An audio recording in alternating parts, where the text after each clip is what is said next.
He is the managing director of Omron Automation India, and he has 25 years of experience in this industry and automation field and manufacturing. 3 years almost he is leading Omron Automation here in India. Let us ask what are the plans for future for Omron according to Mr. Samir Gandhi.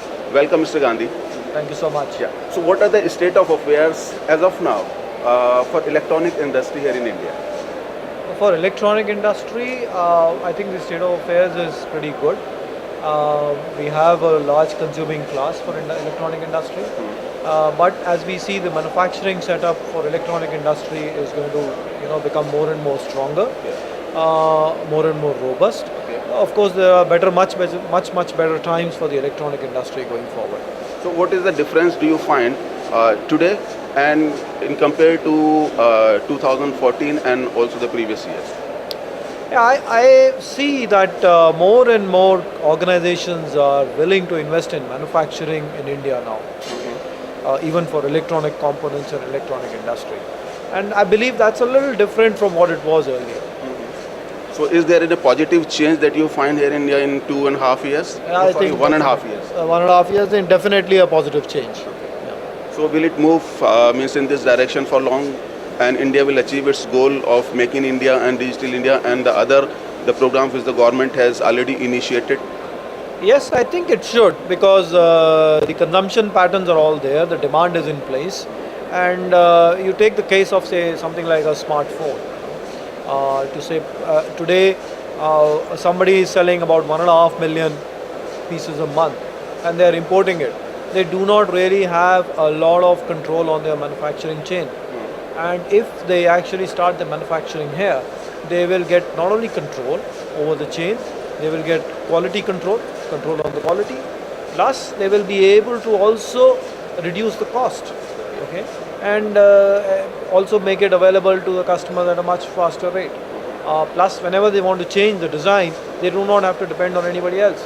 So this is just one of the driving factors. Other companies can have different driving factors. So with that, all of that as a background, this will, I think the manufacturing will pick up quick pace as far as electronic space is concerned. So are you satisfied with the pace India is progressing in 1.5 years? Well, that's a difficult question. I would say I'm happy but not satisfied. Okay. I mean, look around us. If you see, look around the world. Look at the world. We are perhaps the only bright spot around. Okay. Yeah. At our level of economy, we are the only ones who are growing. We are the fastest ones who are growing. Okay. The others are growing as well, but not so much. Today, all I can say is I'm happy. We all should be happy about it, but not satisfied. But there are again the stumbling blocks like GST, and the opposition is really they are again the stumbling block in the progression of India. So what is your take on that one? I can't comment on politics. That's really beyond me. I mean, all I can say is that in a large country like ours, there will always be some opportunities and some challenges. Okay, so it's just a question of how we make the most of opportunities and how we overcome the challenges. But don't you see that we could have been done better actually if the opposition is with the government? Well, the thing about this is, yes, maybe we could have done better, but no one will ever know. There could have been other challenges. You never know. So what are the Japanese role in the building of Indian industry and also the technology the Japanese are providing here in India? There is a very healthy relationship between the Indian government and the Japanese government. There is also a lot of agreement in terms of the loans and the financing that will come to India from Japan. Recent agreements have been signed. I believe the number is somewhere around $35 billion or something. And also a lot of other investment is already happening in terms of DMIC and other things in the past.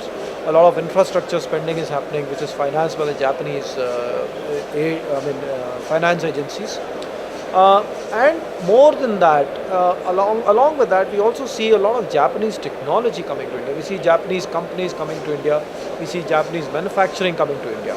So as I was explaining to somebody a little while ago, if you see, Japan has been one of the most advanced manufacturing setups in the world. Okay? extremely conscious about efficiencies, costs, and quality. So they are the ones who brought the quality revolution, and because of their competitiveness and their quality, their automotive industry, nearly killed the American automotive industry. Right? So they have a lot of experience in manufacturing, in producing good quality goods at a very, very economical and efficient, in a very efficient manner. And I think this is what they are getting to India. This is what the Japanese companies are getting to India, and which is definitely very, very good for the Indian economy. When we talk about the Omron Automation India, so do you have the R&D center here in India, or it is the R&D is being done there back in Japan? All our R&D is done in Japan, but we do make applications here in India for customers. Do you intend to set up some R&D and also the manufacturing things here in India? I can't share these things at this point of time. There's nothing that I can share about it now. Since the Japanese is quite aggressive in investing here in India and also setting up quite a few units and investing a lot. So maybe this is the point, or this is the time where Omron can also think of that. Yeah, I mean, all these things are, as an organization, we constantly evaluate all our options. But there is nothing that I can share at this point of time. So what is the size of automation here in India, and what do you think that what share you can get here in India? We estimate the size of automation to be around 50 to 55 of 50 to 60 billion rupees, somewhere in that range. And it is across all industries that you are talking about? I am talking about major industries excluding process. I am not talking about the process. So we are talking about factories, automation, talking about automotive, F&B, FMCG, pharma, digital, but not the process side. So not oil and gas, not cement, not pulp and paper. That is not. So we believe this is the market, 50 to 60 billion. Depends. Why I say 50 to 60 is it depends on who's counting and how you're counting and what you're excluding and all that. And we think that our rightful place would be to have about a 10% share of this going forward. It's 8 to 10, at least 8 to 10% share. It's quite a big share that Omron has. We would like to have. This is not what we have today. This is, you said what is our expectation. Okay, so this is what we would like to have. So what is your target, means in what time you want to achieve this one? I would like to achieve it tomorrow, but since that is not possible, so whenever we have not yet fixed a target for ourselves in terms of a time frame. But we have aggressive plans for growing. We are already growing at a good rate, and we will continue to grow at a faster rate going forward. With support from the Indian economy, God willing, we will do much better than what we are doing now. What are the industries that you are into? We are targeting automotive, pharma, F&B, FMCG, and going forward, we will also target the digital industry as it continues, as the manufacturing setup improves, as we discussed just a little while ago. And other than this, we are also looking we are targeting infrastructure. So how you are enabling automation and Make in India here in India? Yeah, you see, Make in India, for Make in India to be successful, you need to make world-class products. I mean, there's been a lot of debate whether you have to make for India, whether you have to make for the world. Can you make for the world? Is there space? So there's a lot of discussion about it. To my mind, it doesn't matter. Because what really matters is that you must make world-class products, because to the consumer, the world-class products are available. So whether you're selling it abroad or whether you're selling it in India, you have to make global quality and at global efficiencies. So to have that, the only way you can do that is using high level of automation. So it has to be automation that will help you improve productivity, will help you improve your quality, help you improve your efficiencies. So with that automation, that is where companies, and we see Omron coming into the picture. We see Omron as one of the leading organizations who can provide a total comprehensive automation solution to this manufacturing industry. And hence we see ourselves as enablers to Make in India. For a decent size of unit, what is the kind of investment that an automation needs? This varies widely depending on what you are manufacturing and how you are manufacturing. Can you take an example as a case study? Sorry, it's really a very wide thing. So what is the biggest industry for you for automation? For us, the biggest sector is FNB, FMCG, combined together, and also followed by automotive and infra. These are the big players. So, and what are your plans for the SME sector? See, SME sector who are manufacturing will need just about the basic automation, yes, but similar quality of automation they will require. So as far as automation is concerned, it doesn't differentiate so much between an SME or a medium sector or a large sector. Yeah, if you have a very large plant, you have some more requirements. You would like to get into traceability solutions. You would like to do maybe more robotics. You may also want to do a little bit big data analysis and all that. Big data gathering and Internet of Things. But all those solutions, of course, we have. But for SMEs, maybe not all of this is relevant. But at least the basic automation, the sensors, the PLCs, and even in some cases the robotics is very much a requirement. So, when you talk about the automation, so what technology do you talk about? What technology has? What technology do you have, and what technology do you talk about for the industries differently? What are the latest technology that you have come up with? Okay. See, we of course constantly keep innovating as our products, and of course recently we have acquired two companies about a few months back. One was Delta Tau, a US-based company that makes high-performance motion controllers, and then we also acquired Adept Robotics. Adept Robotics is again a US-based company, and they are into robotics, as the name suggests. So both these products are now in Omron basket and available to Indian customers. And other than this, we also have other innovative products. We have come out with new panel components. We have come out with push and type connectors, so which again reduce space. They bring in uniformity of the panel design and reduce heat load as well as the space in the panel. So basically making the entire usage more efficient and faster, and reduces the time that it takes to fix things together. So all this are some of the new things that we have done. And other than that, yes, we have traceability solutions here. We are also big on Internet of Things. We have solutions for Internet of Things, and we already had our DB solutions, which basically our PLCs can transfer images as well as data directly onto an SQL server.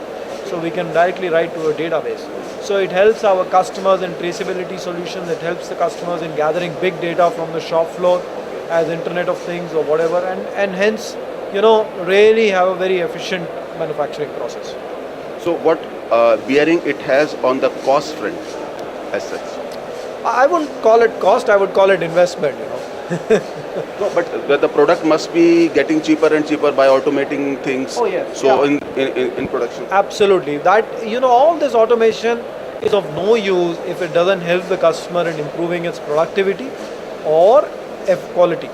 So when we say productivity, obviously when you do more with the same set of fixed costs, you are going to make your goods cheaper.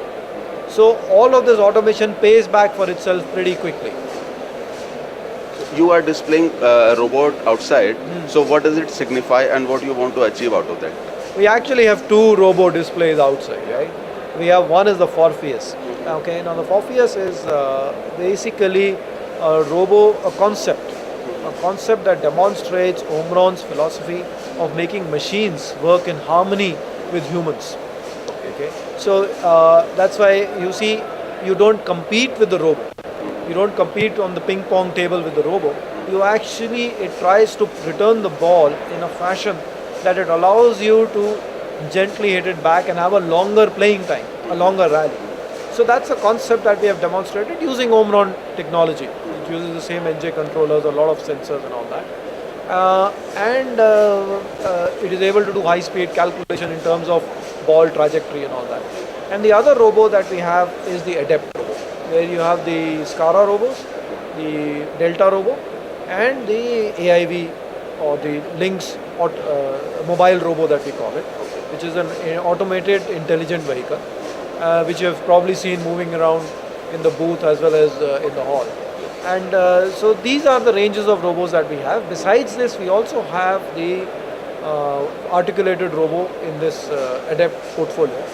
Now, what all this signifies is our commitment again to the Indian manufacturing industry and the global manufacturing industry, because all of this gets integrated on the Omron platform. So again, we are able to provide a one-stop solution. We are able to now provide a bigger one-stop solution to our customers. Can we think of means it may be the substitute for the human the working in the industry like China? I wouldn't call it a substitute. Yes, there are some activities that a human is doing today which would actually shift to a robot. It could be for various reasons, because in some cases you do not want a robot to do something because you don't want a human being to do something because it is hazardous. In some cases you don't want a human being to do something because it is not hygienic. Okay, and in some cases it is maybe a monotonous task, maybe monotonous, and maybe somebody is lifting a 1.5 kg bag of a bottle of liquid and putting it in a carton 8 hours a day with just one arm. It's always one side. It's not a very, I don't think it's a very fulfilling job. So the robots are going to do that kind of work. That's what they are good for. But humans would then have to be, the manpower would have to be skilled up to be able to address these robots, to be able to maintain them, to be able to engineer them, and to be able to service them. So that's how we see the movement happening. So what advantage people have dealing with Omron? Why should the people deal with Omron now in India? Well, first we provide Japanese quality. All our products are designed and most of them are manufactured in Japan. We provide Japanese quality. The second point is we actually provide a completely integrated solution. Okay, and all of this solution is made up of technology components which are really world leading solutions. Whether it's our controllers, whether it's the Delta Tau controller now, our sensors, if you see robust sensors, our safety scanners, safety equipment, or whether you talk about our panel components. These are all really world class. And the other philosophy that all our customers can be assured of in India is that we do not differentiate on markets. So it is not that we have a certain product and we will sell only in Japan but not the rest of the world or something like that. So all our products are available to all our customers all over the world. Yeah, maybe the requirements could be different. Sometimes the certification requirements are different. But other than that, this is all available. There is no technology gap between the There is no technology gap. Yesterday I got asked a question, what is the time lag between a product being introduced in Japan to a product being introduced in India? And then my answer was a flying time of 12 hours. Good. So, and the other thing is, if you see the Adept demo that you have seen outside, the robo demo, it's the first time that it is actually being displayed outside Japan. The last was in December in SCF in Japan, when it was displayed. Now the second, it's here in India. Similarly, if you look at some of the panel components that we have displayed, we have not actually officially launched them yet. But since we had this exhibition, Elecrama is a big exhibition for us, so we decided to bring them to India before actually the official launch. So how the Elecrama is useful to you? I think it's a great place to have our customers and our potential customers come and see our product range. Because the kind of wide range that we have, sometimes it becomes very difficult to explain to customers. Right? So when they come here, even some of our existing customers are coming and say, oh, I did not know you had this. So I did not know that you were doing this. So that's why Elecrama is good for us. We are able to demonstrate a lot of our products and solutions, and I think that is what is good for us. What about the footfall that you have in 2 days' time? Well, I don't have the numbers, but I think we have had a very good response so far. Of course, the Forpheus is a very popular, I would say a very popular attraction in the booth. Of course, we have our other robotic solutions also as a good attraction. So we have had a good footfall in the booth. So Elecrama is good, footfall is good, everything is good about Elecrama. But when we talk about the infrastructure that we have here in India, so are you happy about with the infrastructure? Because again, 1.5 hour everybody is stuck in jam in Bangalore. So is there any solution, or do you think that the infrastructure should be an integrated plan along with the industry growth? I agree with you that we need to think of infrastructure as an industry enabler. Okay. because having a good infrastructure helps improve the efficiency. What is true about people, as you mentioned, is also true about goods and services as well, because people are services, right?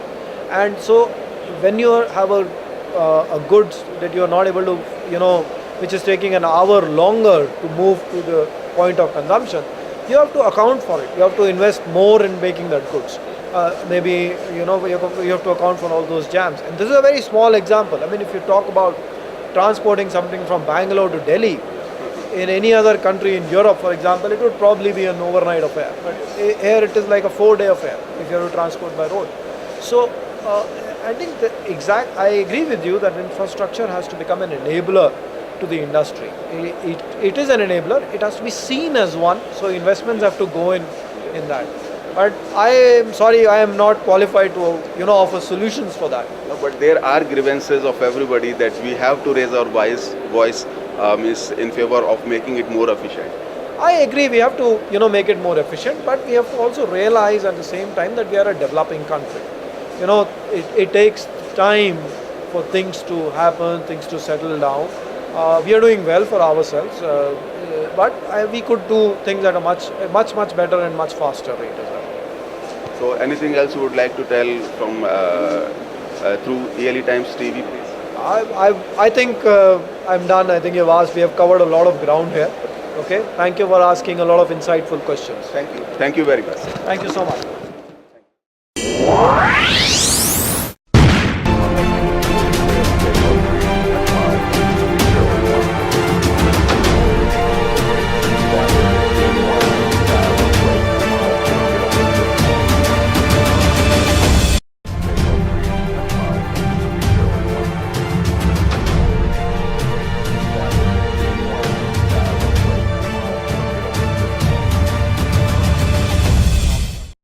Cool as a tree, as scary as the sea, as warm as the sun, as silly as fun, as hot as fire, cold as ice, sweet as sugar and everything nice. See, I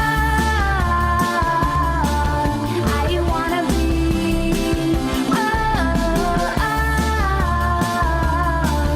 I wanna be, it's everything at once.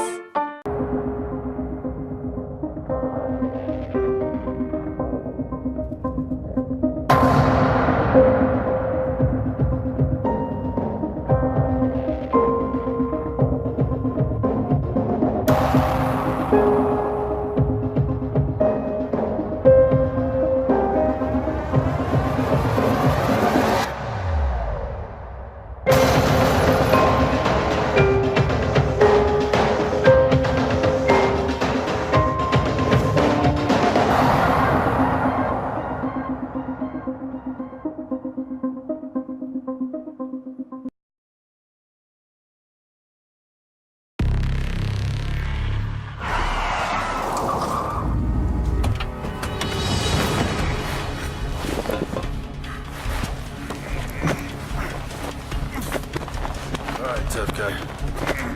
He's clean.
We have a new record.